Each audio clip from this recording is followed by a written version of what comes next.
విష్ణు పురాణము. గురువైన పరాశరుడు శిష్యుడైన మైత్రేయుడికి ఇలా వివరిస్తున్నాడు. జడభరతుడు రాజుతో ఇలా మాట్లాడుతున్నాడు. రాజు మాటలకు చెప్పాడు జడబ్రాహ్మణుడు.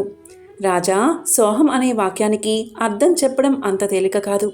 జీవులలో దేశకాల పరిస్థితులను అనుసరించి చేసే కర్మలను అనుసరించి ధర్మాధర్మాలు వాటికి తగిన సుఖదుఖాలు అనుభవిస్తూ ఉంటారు అని అనగా, సరే, నీవు చెప్పింది బాగానే ఉంది, కానీ సోహం అనేదానికి ఊహించి చెప్పడం సాధ్యం కాదు అన్నావు.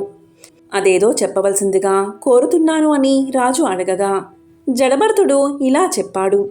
రాజా, సోహం అనేది ఆత్మకే చెప్పవలసేది. దేహాదులకు పరమాత్మకు సమన్వయించడం సరికాదు. నాలుక, దౌడ, పెదవులు అనే వాటి వర్తనచే ఆ శబ్దం వెలువడుతూ ఉంటుంది. కనుక అహం అనేది విషయభూతం కాదు. కనుక ఆ దౌడ మొదలైనవి సోహమనే శబ్దానికి స్వరూపాలు కావు. కాళ్ళు, చేతులు, కడుపు, తల మొదలైనవి గల శరీరం ఆత్మ అని నిరూపించడం అవివేకం. నీకు నాకు మిగిలిన లోకులకును పరముడై ముల్లోకాల్లో ఏకాకారుడై ఉన్న సుచరిత్రుడు సోహం అనే మాటకి చెప్పదగినవాడు.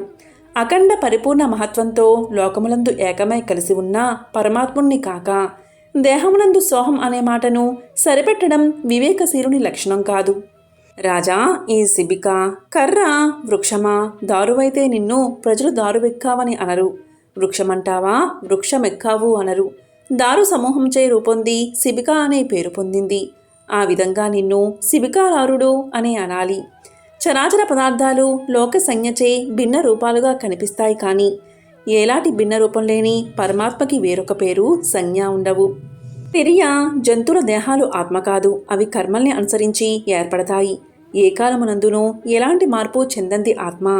దానికి బాల్యాది సంజ్ఞలు లేవు. రాజా, తల్లిదండ్రులకు నువ్వు కొడుకు, కొడుకులకు తండ్రివి, భార్యకి భర్తవి, ప్రజలకు రాజువి. మరి నిన్ను ఏమనాలి? అన్ని అవయవాలకు పరుడవైతే నిన్ను అహం అనవచ్చు. పరుడు కాకపోతే నిన్ను ఏమనాలి? కాబట్టి తత్వం వేరుపరిచి చెప్పవలసిందేముంటుంది? మరి సోహం అనేది నీకు ఎలా అన్వయిస్తుందో చెప్పు అనగా, రాజు కలతపడిన మనసు కలవాడై ఇలా అన్నాడు. మహాత్మా, నీ తాత్విక ఉపదేశం వల్ల నా మనసు పరపరి విధాలా పరిగెత్తుతూ ఉంది. ఈ వికారమును పోగొట్టు. వివేకములకు సంబంధించి నువ్వు చెప్పింది ఇలపై గల వారియందు ప్రత్యక్షమవుతూ ఉంది. అది అట్లుండని పరమార్థమైన శ్రేయస్వరూపం నాకు తెలియవలసి ఉంది. ఈ విషయం పరమతత్వ బోధకుడైన కపిల మహాముని అడిగి తెలుసుకోవాలని వెళ్తున్నాను. నీవు కూడా అంతవాడని అనుకోవలసి వచ్చింది. కనుక నిన్నే ఆచార్యుడుగా ఉపాసించాలి అనుకుంటున్నాను. అనుగ్రహించి నా కోరిక తీర్చు అని కోరగా జడభరతుడు ఇలా చెప్పాడు. రాజా, పరమార్థం గురించి చెప్పాలా, శ్రేయస్సు గురించి చెప్పాలా? శ్రేయం పరమార్థప్రదం కాదు. శ్రేయస్సు యొక్క లక్షణాలు పరిపరి విధాలుగా ఉంటాయి.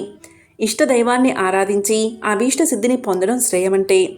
రాజభోగాలు, ధనధాన్యాలు, సతీసుతులు, బంధుమిత్రులు ఇలాంటివి పొందడం పరమార్థం అవుతుందా? యజ్ఞం చేసి దాని ఫలముగా స్వర్గానికి వెళ్ళడం పరమార్థం అవునా? యోగ మూలముగా పరమ ధ్యానం చేస్తే జీవుడు పరమాత్ముడు ఏకమవుతారు. పరమాత్మ దర్శనానికి హేతువు ధ్యానం. కొందరు ధర్మ ప్రధానంగా ధనవ్యయం చేస్తారు. దానిచే వారికి ధర్మ ప్రాప్తి అవుతుంది. కొందరు ఏవో కోరికలు ఫలించాలని ధన వ్యయం చేస్తే సిద్ధించేది కామ్యం. ఇలా తర్కిస్తే ఇవన్నీ కర్మ సంబంధములు అవుతాయి, కానీ పారమార్థికములు కావు. అలాగే వేదాలు చెప్పిన చొప్పున యాగాలు చేస్తే అవి పరమార్థములుగా చెప్పరాదు. కేవలం కర్మఫల ప్రదములుగా నిర్ణయించాలి. ఘటమునకు కారణం మన్ను, ఘటం కార్యం, అది మన్నే అవుతుంది. కానీ మరేమవుతుంది? ఆ రీతిగానే చేసే యజ్ఞాలు అంతరించేవే కానీ స్థిరాలు కావు. మరి వాటిని పరమార్థాలుగా ఎలా నిర్ణయిస్తావు? దేశకాలాలకు అధీనములై కర్మల వల్ల పుట్టే ఫలాలు నీటి బుడగల్లాగే అంతరించుకుపోతాయి. వాటిని పరమార్థ రూపంగా చెప్పవచ్చునా? నరేంద్ర, పరమార్థ రహస్యం సూక్ష్మీకరించి చెప్తాను విను సావధానంగా. పరమార్థతత్వం నిత్యశుద్ధం, ఒకటిగా ఉండి అంతటా వ్యాపించి ఉంటుంది. శాశ్వతమైన సుఖస్థితిని కలిగిస్తుంది. కైవల్యమునందు విహరిస్తూ ఉంటుంది. మాయకి అతీతం, నిర్గుణం, జన మరణాలు లేనిది. పేరు, జాతి, తన పర భేదం లేక అద్వైత రూపమై ఉంటుంది.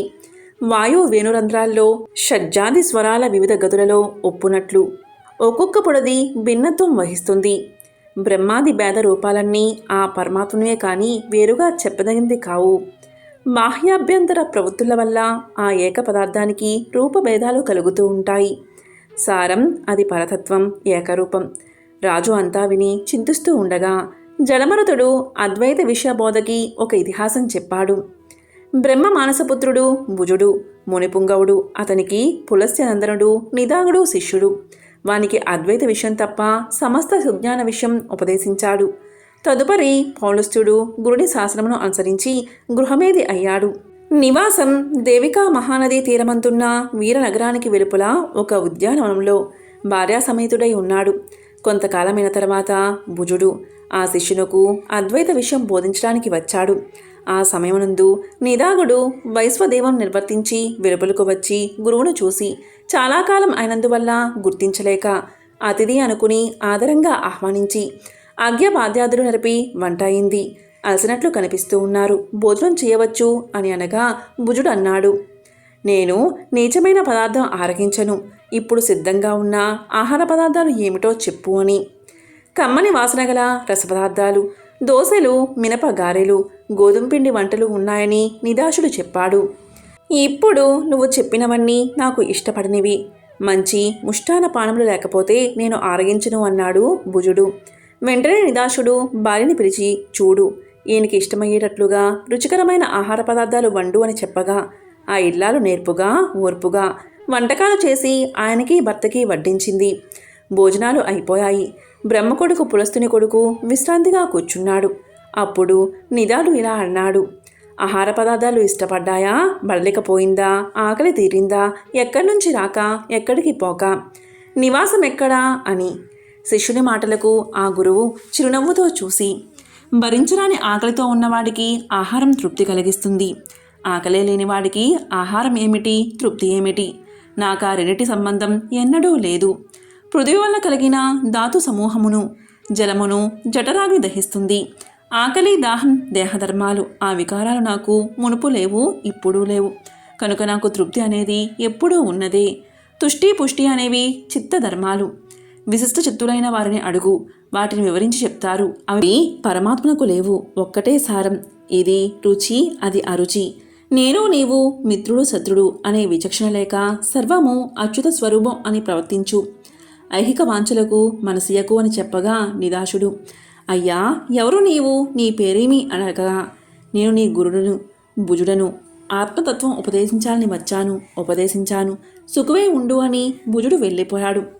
ఆ విధంగా శిష్యుడు ప్రవర్తించి ఆత్మ సర్వాంతర్యామి అని తెలిసి బంధురిపు సమాన బుద్ధే ప్రవర్తించి ముక్తుడయ్యాడు. రాజా, నువ్వు కూడా అలా ప్రవర్తించు అని జడభతుడు చెప్పగా విని రాజు బ్రహ్మతత్వజ్ఞాని అయి ప్రవర్తించి విష్ణు సాయుధ్యాన్ని పొందాడు. జడభరతుడు ఆ జన్మలోనే ఆత్మతత్వ జ్ఞాన బలముచే ముక్తిని పొందాడు. ఈ జడభరతోపాఖ్యానం చదివినా విన్నా మోహభ్రాంతులకు చిక్కక ఆత్మజ్ఞానం కలిగి చరితార్థులు అవుతారు అని గురువైన పరాశరుడు శిష్యుడైన మైత్రేయుడికి వివరించి చెప్పాడు. విష్ణు పురాణము. ఓం నమో నారాయణాయ.